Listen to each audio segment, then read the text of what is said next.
राज्य में केतक स्थान में हालुका मध्यम वर्षा रेकर्ड गजपति जिलार आर उदयगिरी सर्वाधिक वर्षा 26 millimetre record Cuttack कंटापड़ा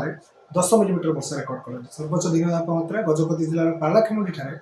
38.2 degree Celsius record कर केतक स्थान में 36 डिग्री कि अधिक दिन तापमात्रा रेकर्ड कर भुवनेश्वर में गतकाली 35.2 डिग्री सेल्सियस रेकर्ड होता बेले कटक में 34.2 डिग्री सेल्सियस दिन तापमात्रा रेकर्ड कर बर्तमान कौन निर्दिष्ट पाणीपागर प्रभाव ना किंतु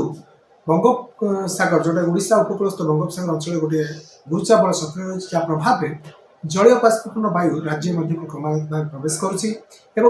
जलीय बाष्पूर्ण वायु आमर उत्तप्त सूर्यकिरण संस्पर्श में आसी किसी अंचल मेघुआ आकाश सहित हालुका वर्षा अनुभूत कर सहित बर्तमान दिन और राति तापमात्रा विशेष परिवर्तन होवार संभावना नहीं। राति तापमात्रा राज्यर अधिकांश स्थान में स्वाभाविक ठार अधिक रही बेले दिन तापमात्रा स्वाभाविक कि सामान्य किसी अंचल अधिक रोचे एवं यही प्रकार स्थिति आगामी 4 दिन पर्यटन 4 ରୁ 5 दिन पर्यटन लगी रहा 6 और 7 दिन तापमात्रा 2 ରୁ 3 डिग्री जाए वृद्धि होवार संभावना रही। आगामी 4 दिन जाए राज्य में किसी जिले में हालुका वर्षा होवार संभावना रही जहाँ प्रभाव में दिन तापमात्रा विशेष परिवर्तन होवार संभावना नहीं। भुवनेश्वर आज तापमात्रा 34 ରୁ 35 डिग्री रहा सहित आकाश मुख्यतः